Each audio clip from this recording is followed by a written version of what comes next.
Welcome back, family, to another edition of the Family Bloodline Platinum Guest Series. Yes. And today we have, as always, another special guest with us. And the information that the guest is about to share is bar none, is ridiculously important, and the listeners should absolutely lean in to what's about to be shared, said, and pay attention to understand how it's going to affect not only them, but their children moving forward. So I want to start off with a lead in, like I expressed before, and essentially just read your Meet Lyndsey off of your URL. And I want to do this just to begin to set the scene, so that people can get a feel of who you are. Mhm. So, a little bit of background. Lieutenant Colonel Lyndsey L. Thompson was born in Wilson, North Carolina, but raised in Radcliffe, Kentucky. She graduated from Fort Knox High School and received her Bachelor of Arts and Active Duty Army Commission from Western Kentucky University in Bowling Green, Kentucky. She later received her Master's of Business Administration from the University of Louisville, Kentucky. Due to the military, Lyndsey has lived in numerous places across the country and the world, to include New York, Georgia, Florida, and Japan, to name a few. She has two combat deployments.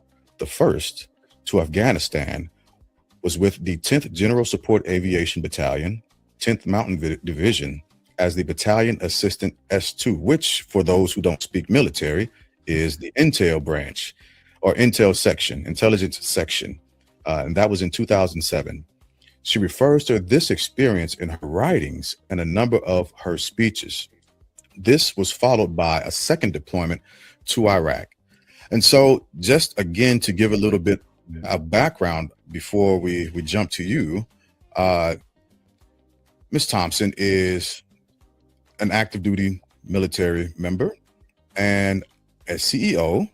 And we'll ask what you're the CEO, the name of your company, but a CEO, an author, and we'll explore your book momentarily, and a speaker as well, which is phenomenal, which is absolutely phenomenal. So with those things being said, let's lean into you so we can learn a little bit more about you as we go. So please tell us a little more about you that your introduction doesn't actually say.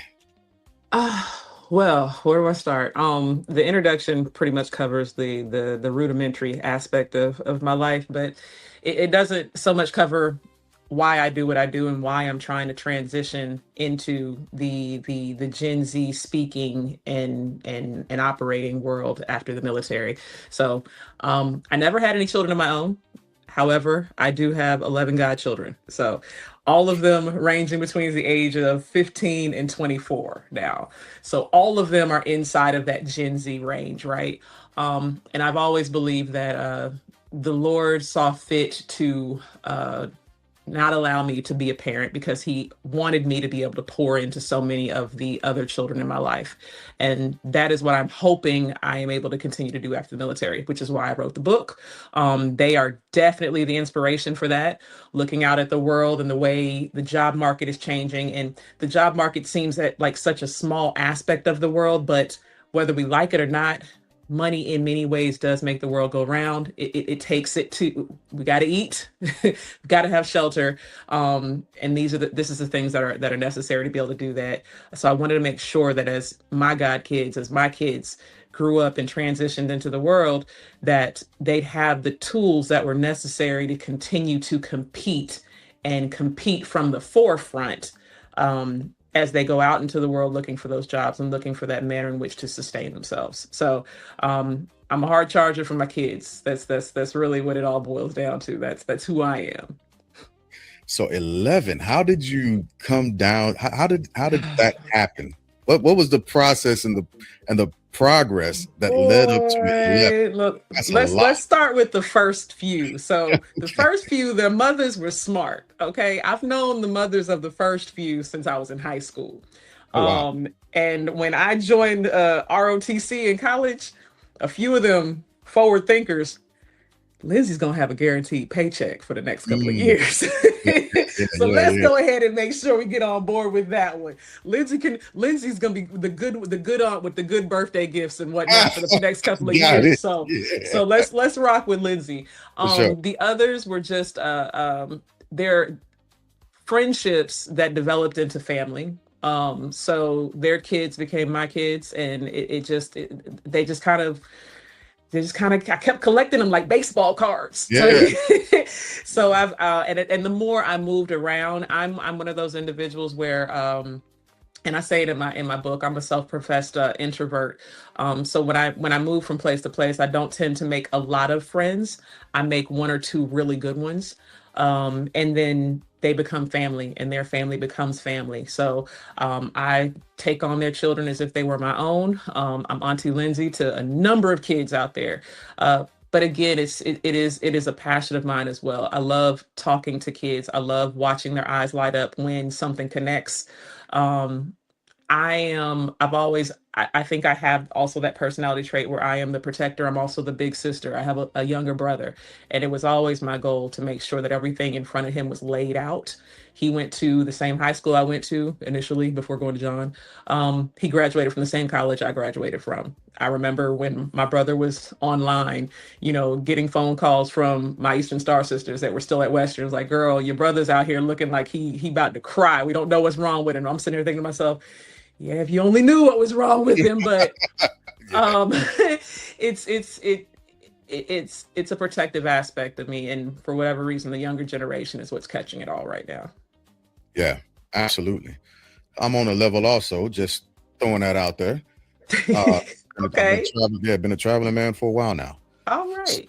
Yeah. So you also, I've noticed something in one of your contact uh, descriptions with 1908, I believe it said.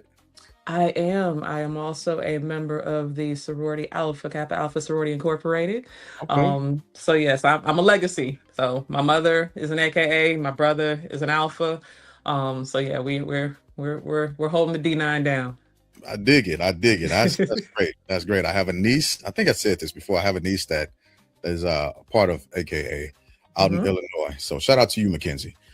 So let's jump into a little bit further. You how many siblings do you have? Just the one, my younger brother, Desmond. All right. And I want to jump into the military aspect of you. And the reason why Mhm. is I listened to the podcast that was describing your book, right? Phenomenal, by the way. And Thank we'll look you. at that also. What have been or describe let me start here. Describe your military journey thus far and where you are now and what you hope to accomplish. Um, I don't think that there's anything legitimately special about my particular journey other than the fact that um I was never a position chaser, chasing rank or anything like that. Which for the first couple of years as an army officer, it's not really a big deal. Like is you go through or second lieutenant, first lieutenant, captain, so forth. It's pretty much just progressive. Time and rank, you'll get promoted to the next. After that, a lot of people become very strategic, trying to pick and point out those key positions that are going to set you up for the next rank.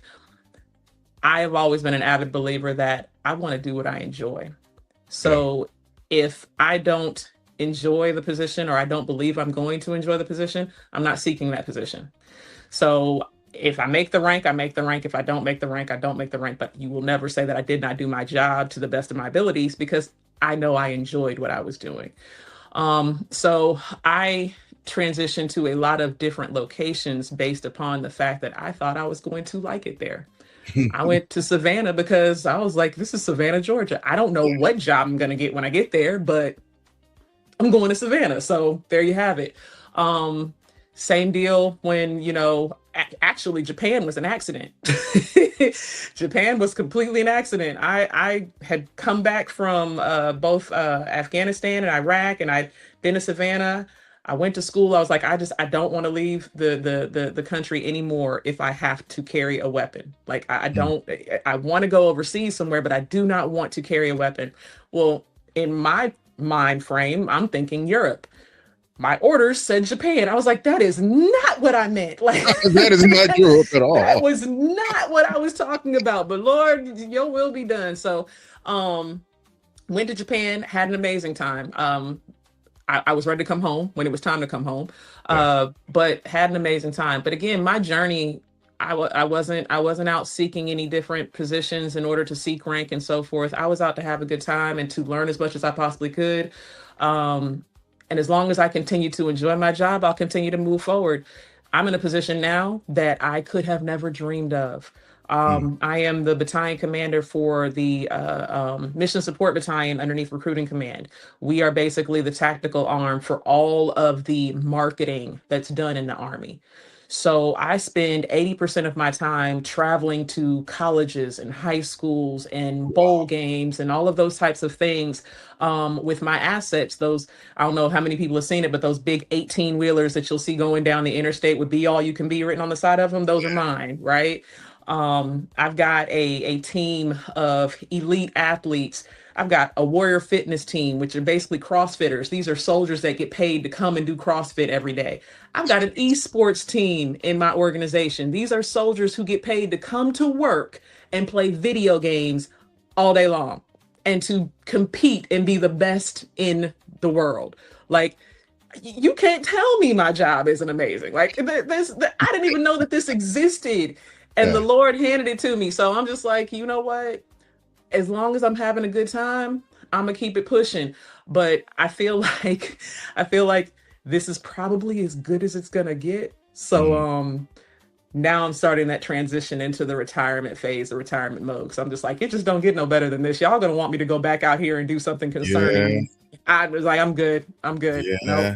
I'm good. So They so set yeah, you up. now I'm starting to focus towards the passion versus just the career. Okay. Good. Good. So how long have you been in? A little over 21 years. Oh, wow. Wow. Well, thank Mhm. you for your service. Thank you. Thank you. You're welcome. And I would like to say that when you decide to hang your boots up and throw your pistols in the water pail, it's good on this side of life. It's good on this I side of life. can't wait. I Hey, can't wait. come join us. We waiting. We waiting. I cannot wait. It's wonderful, especially with the vision that you have for the Mhm. future, right? So I want to talk a little bit about your work, your Mhm. passion. I don't want to call it work because clearly this is a passion that you have. And I could tell that when you were talking to my daughters at the event that I met you and your mother at. Um, you talked a little bit about how you jumped into it, but Mhm. talk about what the thing that attracted you to it, the thing that kept you in it, and Mhm. where you want it to go as you grow it. And we're talking about the business, right? The book and all of that. Absolutely. Yeah. Um, so the thing that attracted me to it, uh, like I said, concern for the future of my kids, concern for the future of my nephew, who is 10 years old now and will be, there's a whole another 10 years of changes to come before he is going to go out into this world. But watching what AI is doing right now in the economy and the way things are changing, um, it's funny because I remember hearing my parents and my grandparents say, back in my Mhm. day, right? And now I find myself going, back in the day, Right. you had to pay somebody to do this, Yeah. or, back in the day, this was an entry level position that I didn't have to have experience to get. Like, I graduated from high school and then I went straight into this job, and this was the job that I utilized in order to get experience and to start my climb up the corporate ladder. And that's changing now. um AI is starting to take away a lot of those entry level positions that we used to cut our teeth on.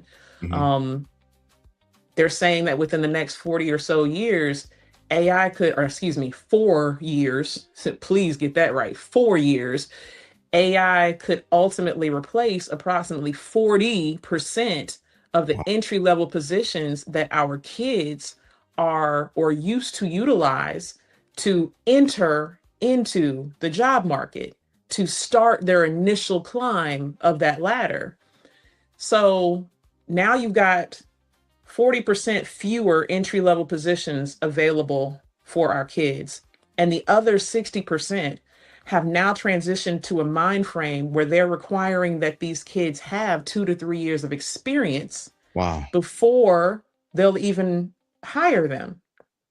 Okay, so then you've got kids coming out of high school and college who are looking to go in, or who are looking to compete for this last 60% of jobs that are still available to them.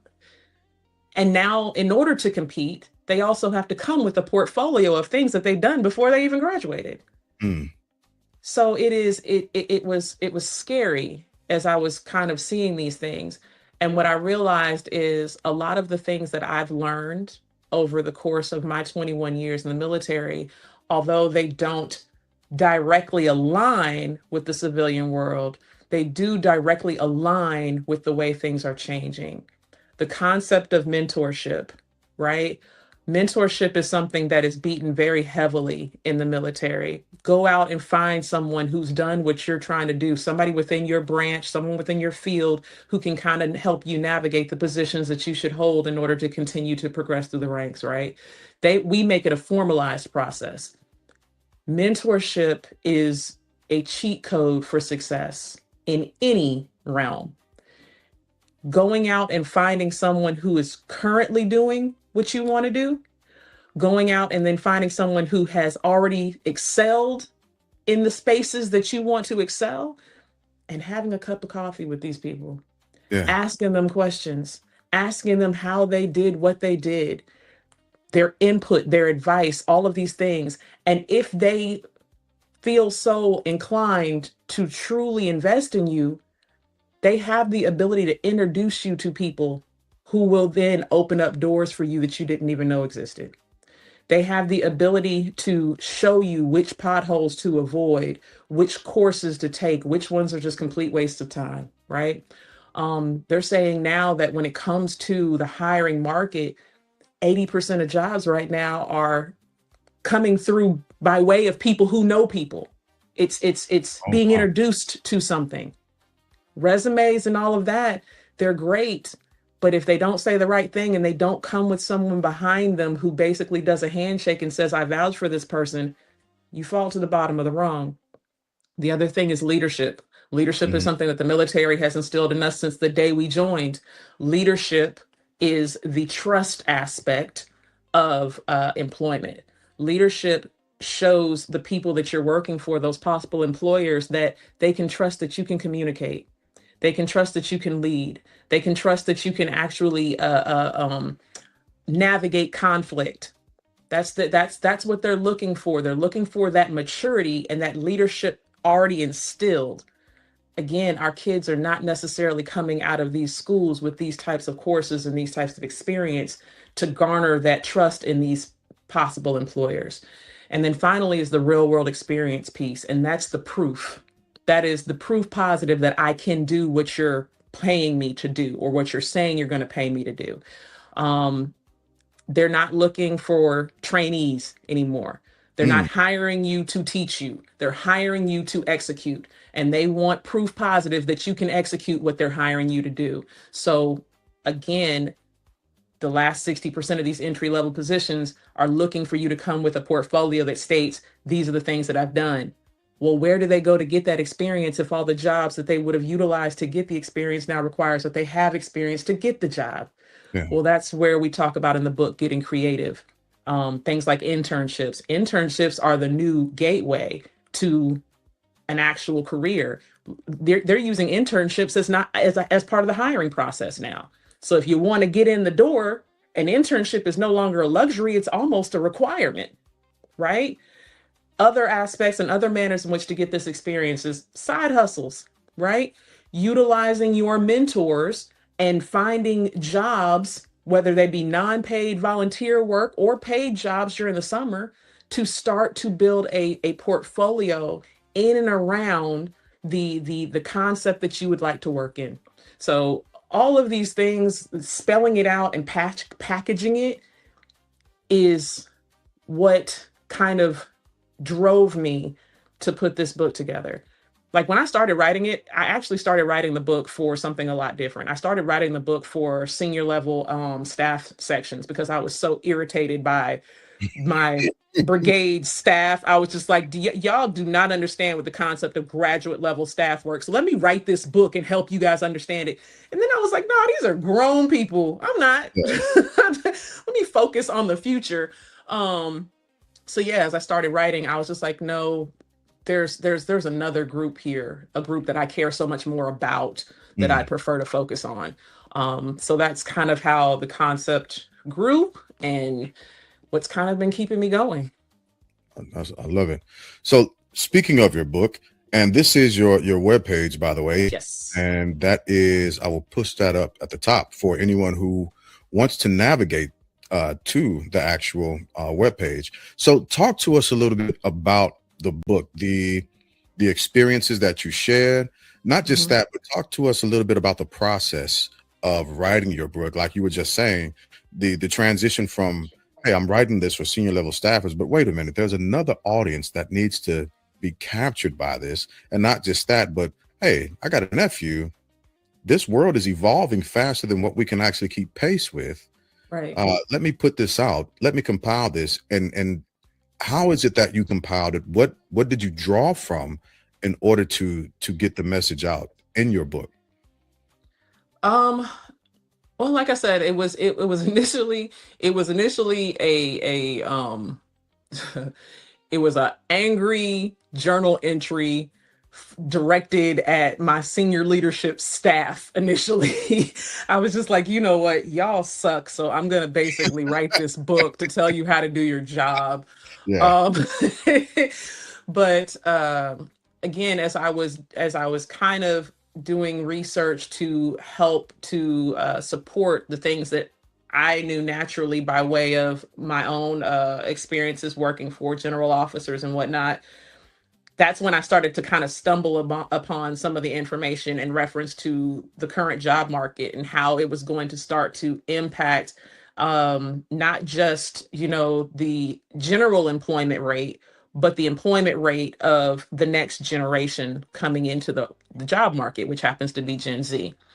So as I continued to kind of read, mission creep, like I started to refocus what I was, you know, honing in on and started to focus on a solution to something that was bigger than just my gripes and complaints. Um, they say that passion is not what you do for yourself, it's what you it's it's what you provide to others. Mhm. Finding your happiness and provision to other people. And I feel like this is my provision to the next generation and to society in general, whether we want to acknowledge it or not. At some point, this community is going to reside on the shoulders of Gen Z. Yeah. And if we do not set them up for success, then what? Mm. It's not, we will not be here forever. At some point, we are going to completely hand the reins over to them. And when that happens, they have to be prepared to take the reins. And right now, we're not doing them any justice. We're I not. I So agree. this was definitely just a carry on for, you know, the my attempts to set them up for success. Yeah. Okay. So continuing and moving forward, I've jumped again. This is on your webpage, Mhm. www.booklyndsey.com, and this is an overview. What I'm showing now is an overview of your actual book, which again is fantastic. Mentor Me: A Quick Start Leadership and Career Guide. Mhm. And you have this space down here. What is this exactly? Is this getting? It says send my free guide. Free guide to what exactly? So it is a quick start leadership guide. It's basically a very, very, very brief summary of the main concepts within the book and a little bit of elaboration on them. So again, kind of discussed it, mentorship, leadership development, and the actual requirement for real world experience and how to go about getting it. So that quick snapshot Is kind of a quick bulletized, cheat sheet of some of the things that are in the book. And then, of course, the book itself will elaborate on that. That's awesome. Yeah, I highly recommend for all the listeners to go to the webpage, look at the resource page. First off, order the book. Let me start there. Get the book. It's worth it. I'm going to get 4 copies. Actually, I'll probably get about 6 because I've got 2 nieces that I want to get this to also. Actually, it's going to be more than that. I got bonus babies. Okay, so listen, keep it going, keep it going. Yeah, I'm definitely going to get some copies of this for sure. But I want to make sure I get it out because the information that you're putting out, and it's not just theory, right? And there's a clip that talks about a lot of people going through theories, and even you going through a theoretical portion of your career coming out of college and then going into the Army and then being hurled into a real world experience during a deployment, right? And so it's not just theory, but it's practical application. Absolutely. And the information that's shared is real, right? This is real information. So you were talking to us a bit about the movement of the book, the process of the book, and I want to highlight one of your quotes, right? This right here: leadership is a behavior and not a position. Where did that come from? I'd love to say that I coined it, but I'm pretty sure I didn't. You can find it in multiple versions all over the internet, and I can't remember the individual who initially stated it. It wasn't exactly like this, but a version of it. But the purpose behind it is I need these kids to understand that in order to get ready for something, you have to start preparing yourself before you're placed in the position, right? Leadership is something that you can execute and exude every single day in every aspect of your life, whether it is at home, in your interactions with your siblings, whether it is in school, taking part in and showing up for all of these different types of extracurricular activities, sports, drama, whatever the case may be. There is always an opportunity to exercise that leadership muscle, right? And they need to understand that they have to start doing it now. You have to start building that muscle memory now, learning as much as you possibly can about the concept of communication and how to communicate more efficiently and effectively, understanding that communication is not what's necessarily said, but it's what's understood by the individuals or individual that you're speaking to. You cannot be a leader if you cannot give direction, and direction that is understood and then executable. Understanding IQ as well as EQ, your emotional intelligence. That's going to help you in the methods of not just avoiding conflict, but directly being able to operate within and around conflict. Every day is not going to be a sunny day. And you have to understand how to work with individuals who may take you there. And because they will. All of these things, again, are expected characteristics of a very, very youthful generation. These are not necessarily things that we had to be as boned up on when we first went into the military or wherever else. We got the benefit of being able to kind of go through a couple cycles in our actual careers before they were expecting us to stand.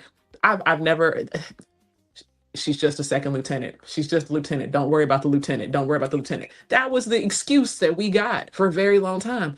You're just a lieutenant. They really didn't start taking you seriously until you made captain. And that was only because a captain could be a captain for 8 years. So you didn't know whether or not it was a young captain or this was a captain that was about to make major who's dang near at 10 years of service, right? Right. So, I mean, but these kids, they don't get that luxury. So they have to understand that leadership is a behavior. It's something that you have the ability to exude every single day. You do not have to wait until you're put into a position that basically states you're the captain, you're the leader, you're the one in charge. be in charge no matter what arena you're operating in. People should always look to you and go like, you know what, I trust that person. I don't know what it is about him, but that's the one I'm gonna follow.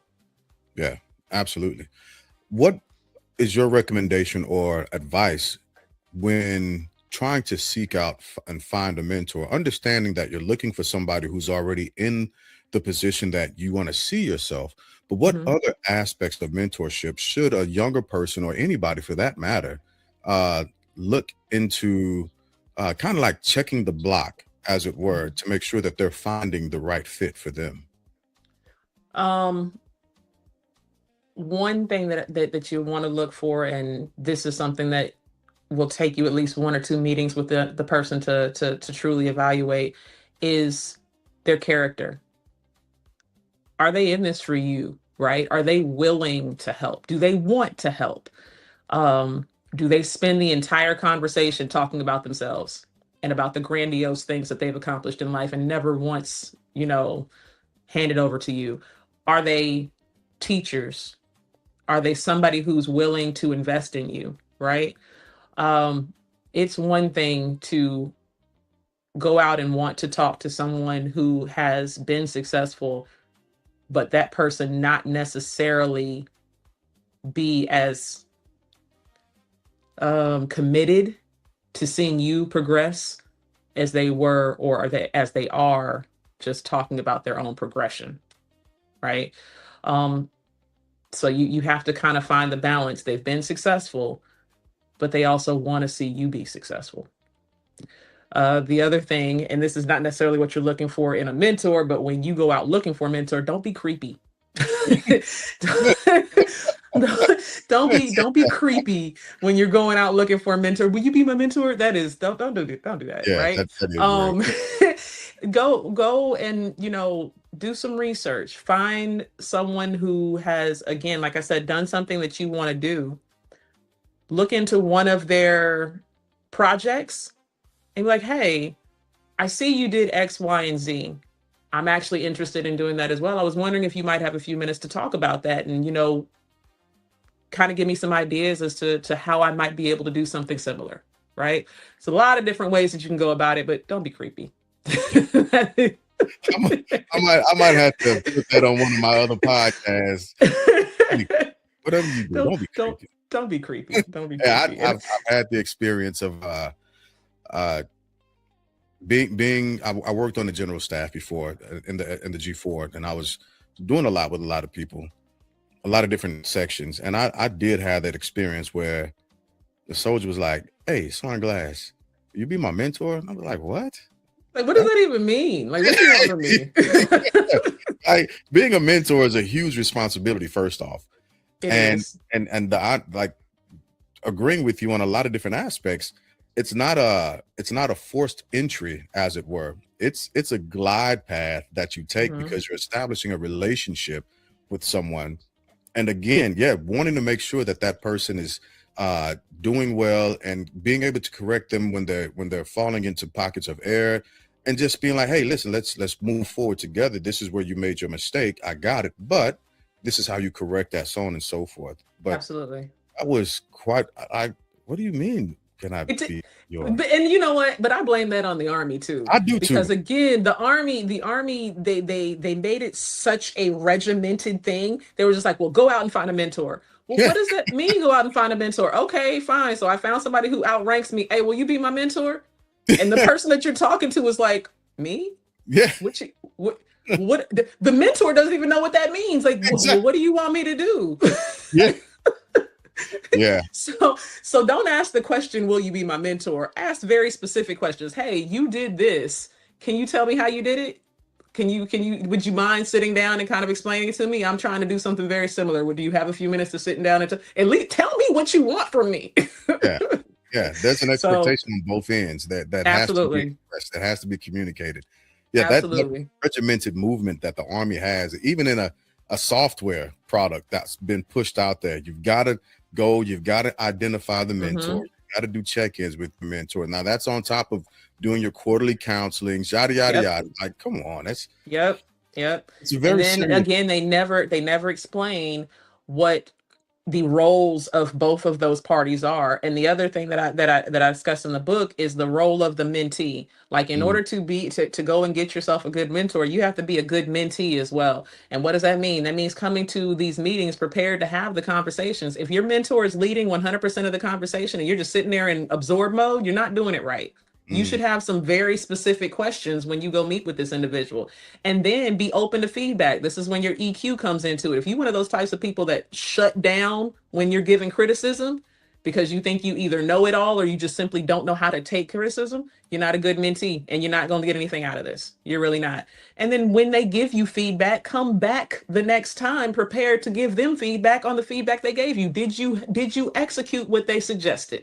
They mm. want to hear that you did what they spent their time investing in you to tell you to do. And if it worked, great. Tell them that. If it didn't work, great. Tell them that, right? And they can help you kind of tailor that. But it's a two-way conversation. It's a two-way street. You don't get to just sit at the table and go, go. That's Right. not how this works. Yeah. Yeah. Absolutely. And I would surmise that you have a lot of experience in the mentor mentee ballpark with A 11. little bit, just a little bit, a little bit, but more so honestly, and well, now I think about it, probably in both realms, but I was probably the one making the mistake as a junior and doing exactly what that young soldier did to you. Yeah. Man, will you be my mentor? What does that even mean? I did it to a 3-star. Oh, goodness. Oh, I did it to it. I was a young captain, and there was this general that came out. It was an African American female. I was just so taken aback by her and this, that, and other. So I shot her a note. I was like, "Man, will you be my mentor?" This woman had never met me before. yeah. Like, and I could now that I'm more senior, I can kind of hear her thoughts. Bless her heart. That's what she Right. wanted to Right. say. Bless her heart. Bless her heart. Just, it is what it is. But the mentorship that I do now, it is much more natural. So the soldiers that I mentor now, they don't even realize that that's the relationship that we have, because Mm, typically they'll just kind of, roll past my office or shoot me a message on Teams. Hey, ma'am, I was just wondering, you got a second? I just wanted to float something past you real quick. Cool. Ask the question. I'm definitely here to listen and give you any feedback. So it's not that dress right dress, rigid platform that the military had kind of established for us. It is a much more fluid relationship. yeah. That's really, really important to say.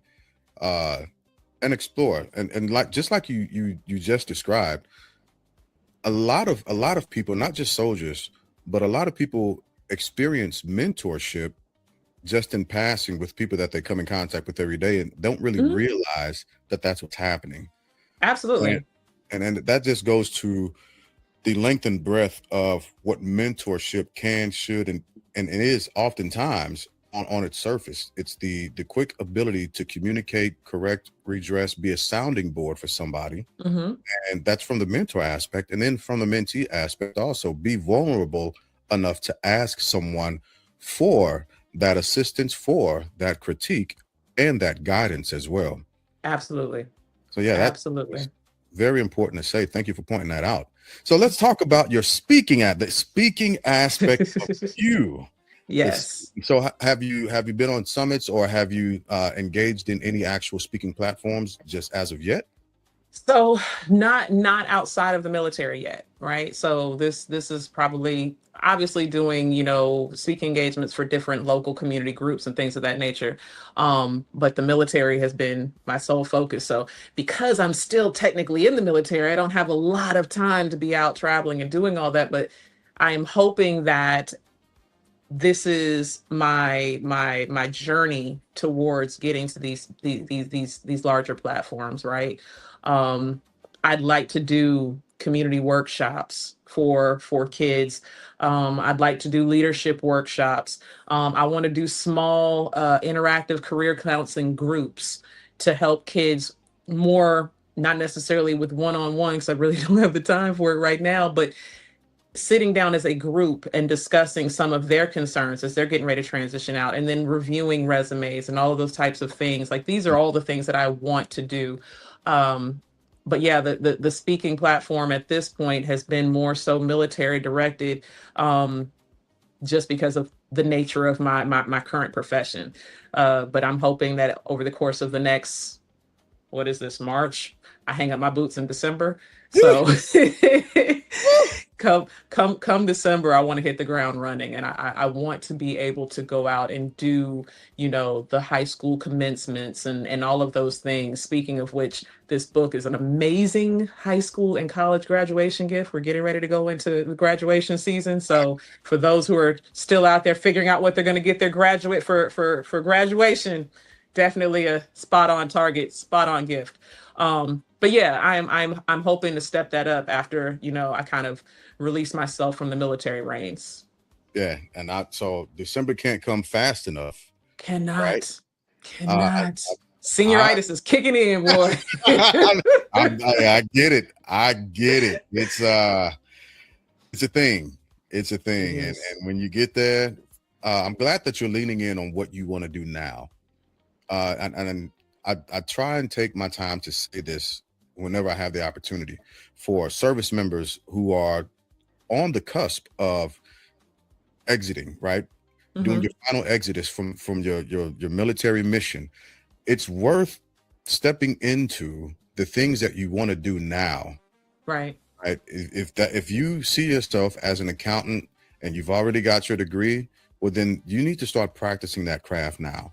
And if you don't have your degree, position yourself to receive and get your degree, right? Whatever you're going to do, wherever you see yourself in the future, you should start doing it at the very least, 2 years before you exit. Absolutely. And the crazy thing about it is the book was really an afterthought, right? So like I said, it started off as a basically a temper tantrum. But then, crazy enough, so my father went to one of the Classic games down in Georgia, I believe. And while he was there, he ran into a retired lieutenant colonel. And my father, Big T, the man knows everybody. He ain't never met a stranger, right? Yeah. Not even in Georgia. So he's outside and he sees this guy's car, and he comes back into the hotel lobby. He was like, "Hey, whose car is this? It's a really nice car."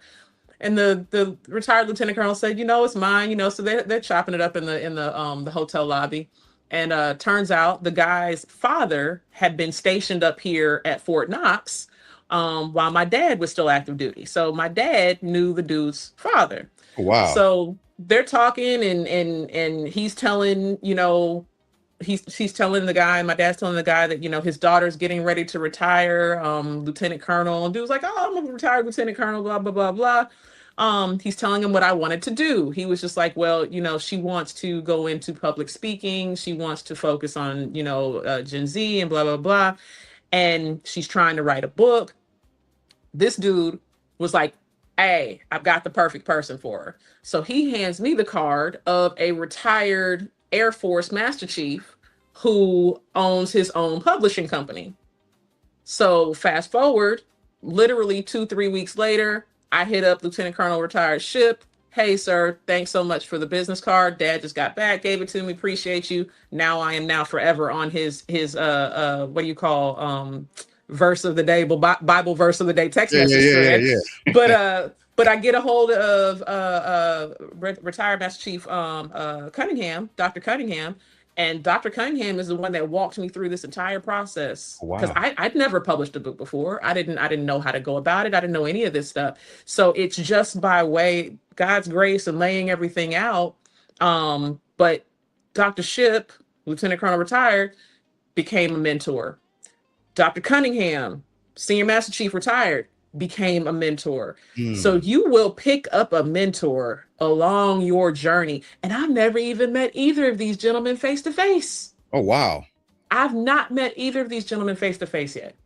Now, Dr. Shippen or Dr. Cunningham and I, we have routine, Zoom calls or whatever, since, he has helped me publish the book and he's helping me with the whole speaking piece and all that. But I've never met either of these dudes. But they're African American senior leaders within the military who have transitioned out and are helping others do the same, Yeah, follow their passions. that's amazing, man. So Yeah. let me ask you this: where do you see yourself? Uh, and you kind of touched on this a little bit already, I believe, but I just want to rehash it, just to paint the picture of framing and having a vision for one's self and your work. So where do you see yourself in your book in the next 2 to 5 years? hmm Um, I want and it is to speak the dream into fruition. I would love to transition into some version of a nonprofit that is Mm, focused on a particular age group. Um, I want to be able to continue to pour into their leadership development. I want to continue to guide them. I want to be able to take more of a hands-on approach to the actual physical portion of their transition. So, resume writing, interview skills, all of those types of things, right? So, these programs exist, but I don't know that they exist in a fashion that is tailored to the new world. mm, We have Dress for Success that exists to help, individuals garner the necessary apparel to look the part.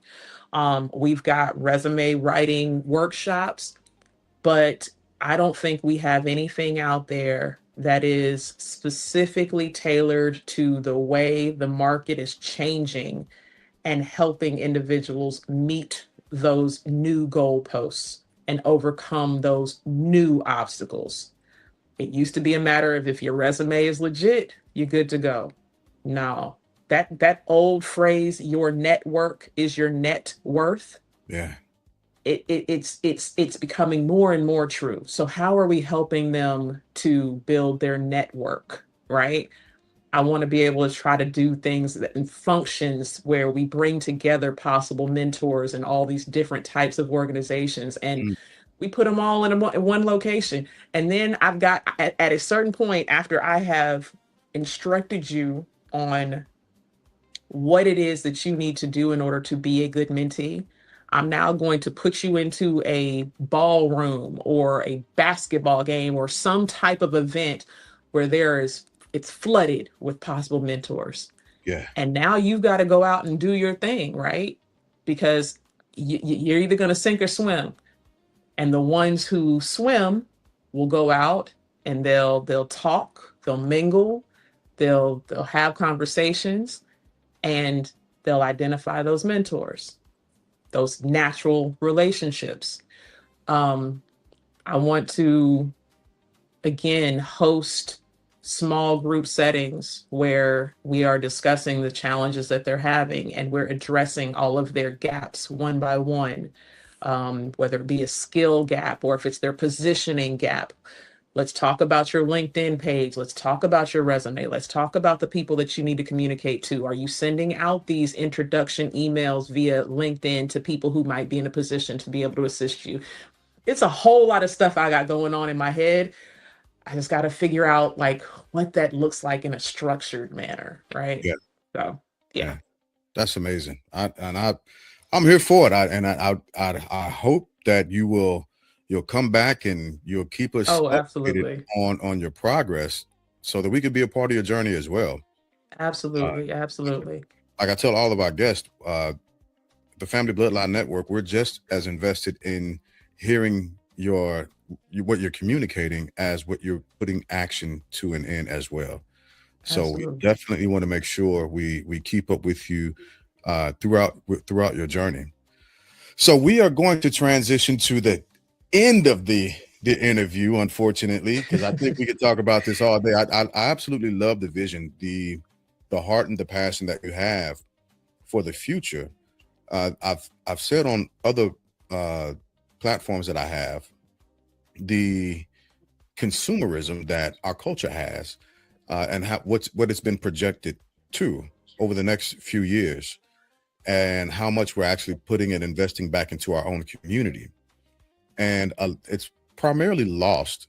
And the fear that I have with that loss, that degradation as we continue, is we will debase ourselves to a point to where we don't own anything, and we're Mhm. hurled back into nothing more than a position of servitude, and Right.